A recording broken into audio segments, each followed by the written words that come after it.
part 2 of chapter 6. There will be 4 parts, as I told you before, so we're continuing.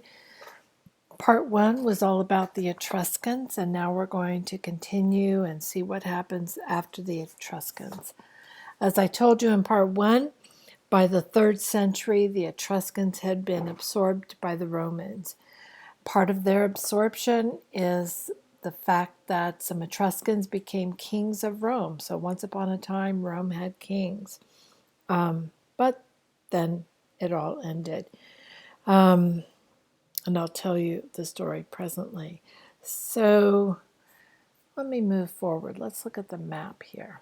So here's our map of Italy, and we just got through looking at the Etruscan area up here. We remembered, of course, that the Greeks are down here. And now we're going to focus on these little people who were down here on the banks of the Tiber River. So Rome, as you probably know, got really big and powerful and strong and awesome and took over the entire known world later on, a few centuries later. And they were very full of themselves always. So they had some mythology about their origins, and these are stories which show up in the artwork as well. So I'm just going to share them with you very briefly. There are 2 stories we're going to note. And the first one regards the Greeks and the Trojan War. So in this myth, there was a man named Aeneas who was fighting in the Trojan War, I believe, with the Greeks. I'm not real sure who he was fighting with. But he survived the war, and like Odysseus, whose story was recorded in the Odyssey, Aeneas got on a ship and went off for this very long adventure around the Mediterranean. And at the end of this long adventure, which, is available in book form if you want to read it, it's called the Aeneid, he came upon the coast of Italy, and there he stayed, and he founded this little town called Rome. And this is his story. That's his story. Aeneas in this story was the son of the goddess Venus. That's the Roman name for the goddess of love, Aphrodite. That's what the Greeks called her. So he's semi-divine. And he is the semi-divine founder of Rome. Okay, so the other story also involves a deity, and this time it's Jupiter.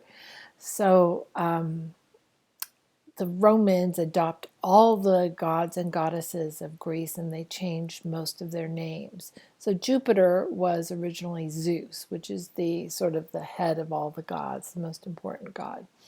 So Jupiter had 2 sons by some human, twin sons by some human, because he was always going off and having these liaisons with mortals.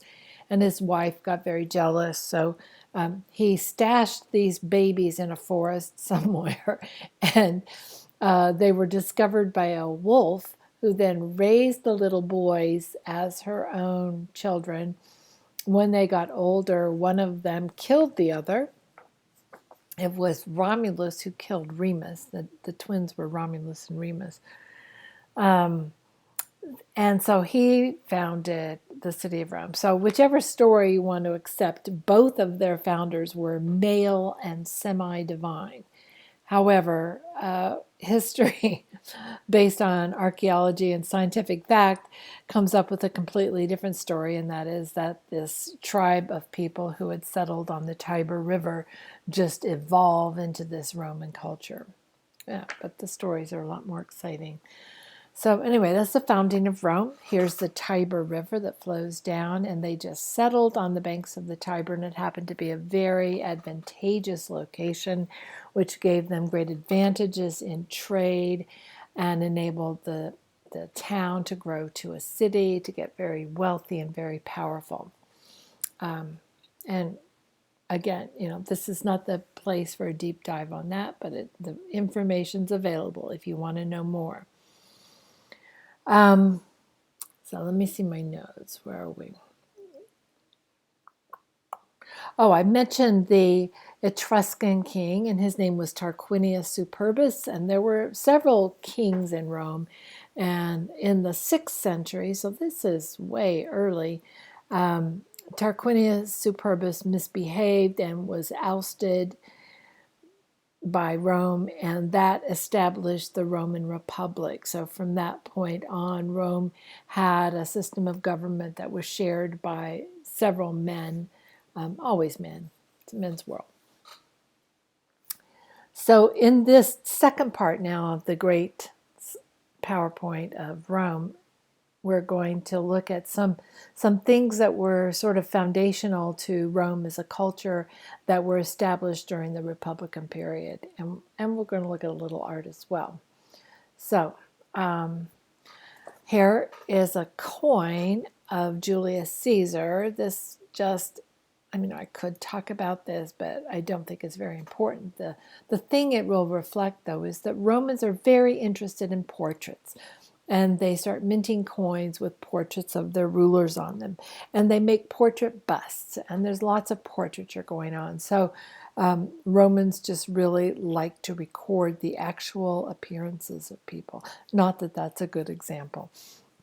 And here's a man who seems to be an orator, who is speaking with his upraised hands. He's crafted in bronze. It's believed that he was crafted by an Etruscan artisan who was living in Rome. And because it's bronze, and the Etruscans were down with bronze, as I showed you. So his name is Aulus Metellus. He's wearing a toga, which is also characteristic of the latest Roman fashion. And he has short Roman hair and a beardless face, all very Roman, contemporary Roman style. Now here's a room full of portrait busts. So I told you that the Romans loved to record the actual appearances of people, and you can see a whole room full of these. And the big word verism at the top of the slide, that means truthfulness. So this says Roman portraiture. The emphasis on portraiture stems from the early practice of creating likenesses of revered figures and distinguished ancestors for display at funerals. The statue of the patrician portrays this tradition. It is associated with verism, which is an interest in faithful reproduction of visual and tactile appearance of subjects. So there's a proof of how many portrait busts there are. And they were not heads of full-length sculptures, but they were created just to be busts, just sort of like your portrait photograph that you got taken in school. So here's our one sample that we're going to look at in depth. This is a patrician, meaning he's upper class Roman. By upper class, he has the right to wear the toga. Not everybody could. Slaves, servants, plebeians, or the working class, they could not wear this toga. It was reserved for patricians. So he's wearing this, and he's carrying the busts of two of his ancestors, which would have stayed in his home except for the occasion of funerals, when they would be carried in the funeral procession.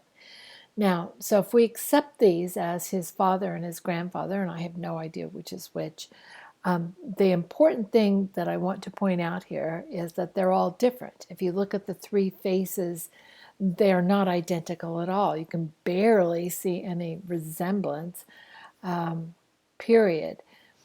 In other cultures, this faithfulness to real appearance just was not important. If they were trying to show 3 generations of a grandpa and a father and a son, they would make them look more or less the same. But that's not the case here. Each one looks individual.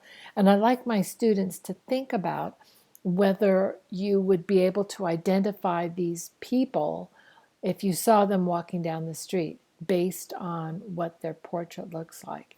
And I think you have to answer yes, that these actually look like individuals. So that's something completely new for the Romans. The Greeks like to idealize their figures. All those koroi that we saw, I mean, there are lots more that we didn't see, but all the figures we saw were idealized to make them look as perfect, as flawless, and as ideal as they possibly could. And the Romans are much more interested in real than ideal. So now we're going to look at a piece of architecture, and I also want to encourage you as we go by to remind you that if you see a text slide that you want to stop and read, just pause the video while you read it so that you don't have two messages coming at you, because I don't usually read those to you. So this is our next monument, and it is a structure. It's a temple of Portunus, or Fortuna Virilis, and this is a temple that is in Rome that was built during the Republican period. And right off the bat, you're looking at this and you think you see similarities with the Greek temples, as you should. They're copying a lot. For example, the order, the classical order used here, is Ionic. So you can see these fluted columns with the volutes at the top, and they have a base on these. That's very good. That's Greek. The pediment, the triangular pediment, and even the use of columns is also Greek. There are some Etruscan elements. This very high platform that it stands on, meaning that you have to approach it on stairs that go up to a single entrance, that's Etruscan. We saw that in that model. But unlike the model, this one has one single chamber on the inside. I'll show you a plan in a second. Now, the Roman thing here of interest, the new twist that the Romans are bringing to this style, is these engaged columns. So rather than actually have freestanding columns all around it, they just give you half a column. They give you the illusion of it being a full column without sacrificing the space in the stone.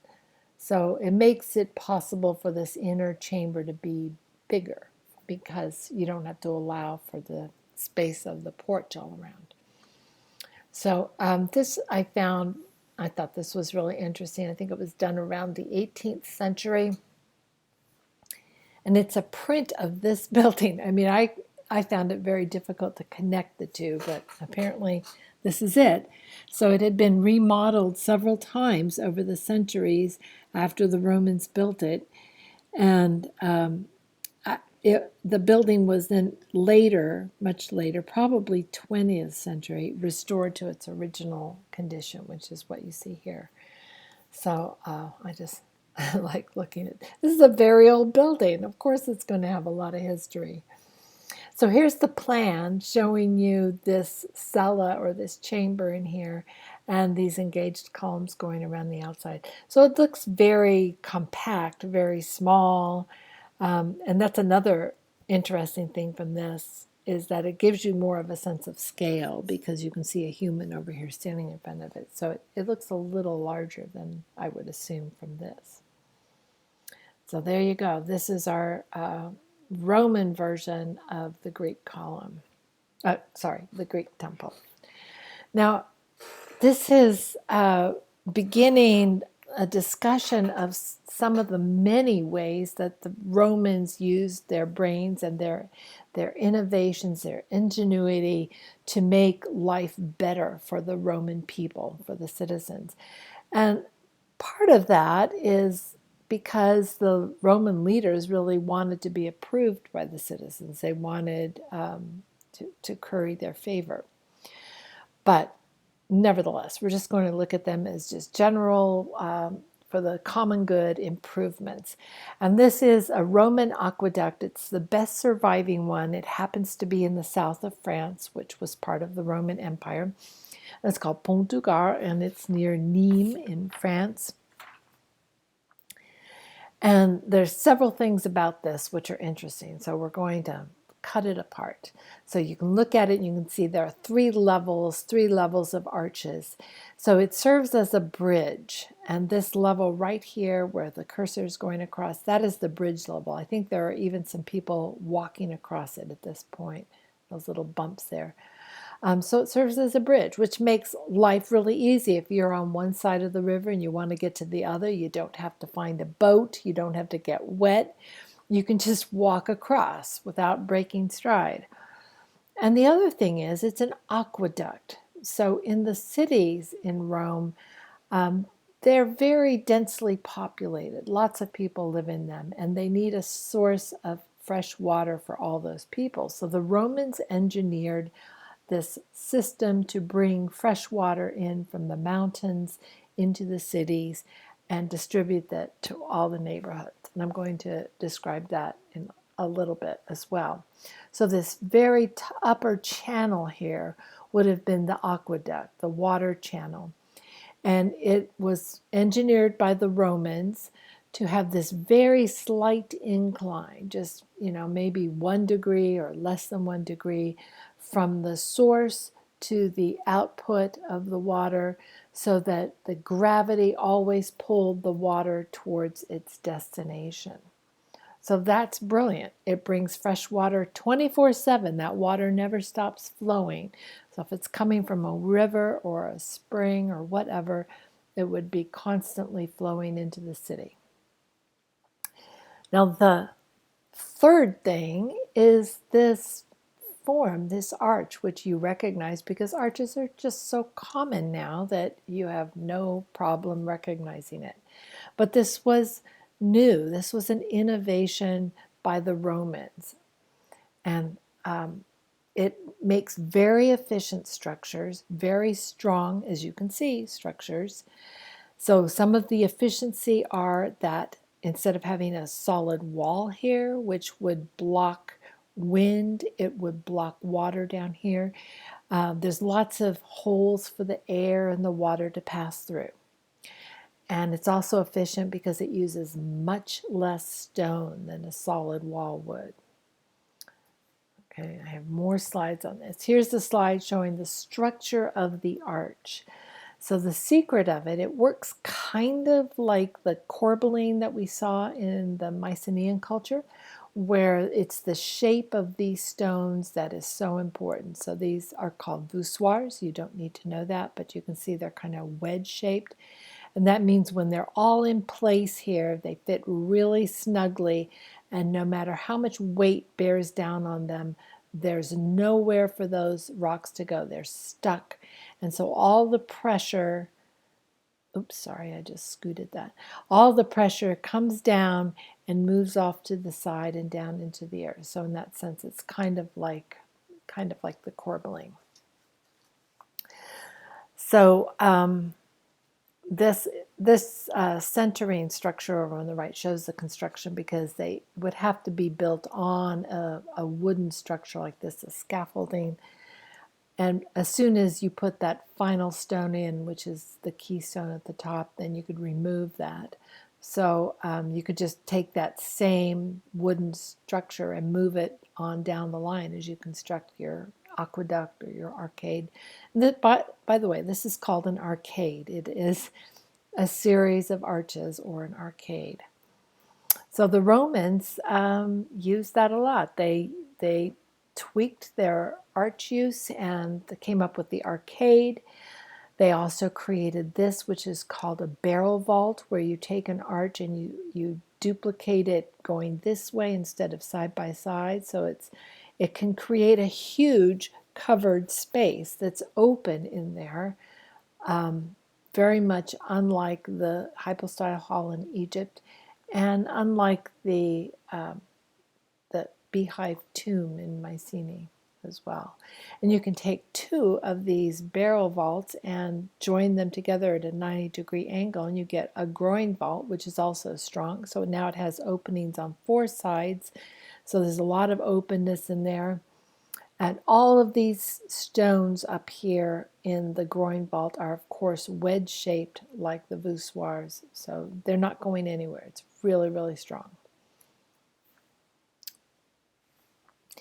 Here's now a picture of the aqueduct that is bringing water, fresh water, into the city of Rome. And this is why we start off looking at the nice one in France, because the one outside of Rome looks pretty old and it's not nearly as impressive.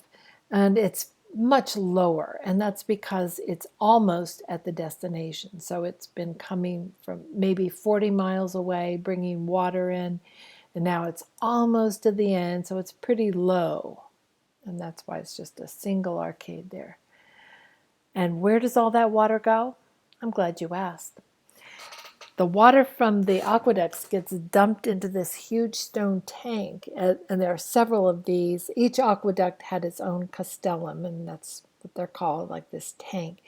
So the water would dump into here 24/7. It never stopped. And then from this, the water would be channeled out into these little pipes that would carry the water from a castellum down to the fountains in various neighborhoods. So throughout Rome, people had access to these fountains, and it wasn't just to, I'm going to say, it wasn't just to take pictures, but they used the fountains. This was their source of water, and they would carry water from the fountains back to their homes to cook with and to bathe with. So you can even see these holes here. Now, if you're like me, you're wondering, there's 1 million people in the city of Rome by the time of the Roman Republic, and so they consume a lot of water, and that means they create a lot of human waste as well. So the engineers of Rome figured that out, how to keep their city clean, how to not have it up to their eyeballs in human waste, and they created a sewer system called the Cloaca Maxima. There's the name up there. And they built several public latrines like this one. So it is a common space. It would have been available to anybody in the public. And you can see there are lots of little holes around this bench on the outside, and people could come there and sit and visit and void themselves of their waste. And it would fall down from here into this system of, it was basically a sewer system, the cloaca. So it was like a big tunnel under the city of Rome. And that overflow water from the fountains would be flushing down through the cloaca 24/7. So the waste is constantly being flushed out into the river. And this shows the place where it emptied into the Tiber River. So it's very important. You want to have that fresh water coming in from the mountains. You don't want to have to be drinking this water. I think you get that. So there we go. Rome and the conveniences of engineering. So now you can see Romans used their innovations, their ingenuity to create a livable space, to make the city nice as it could be. So that's the end of part 2. Stay tuned for part 3.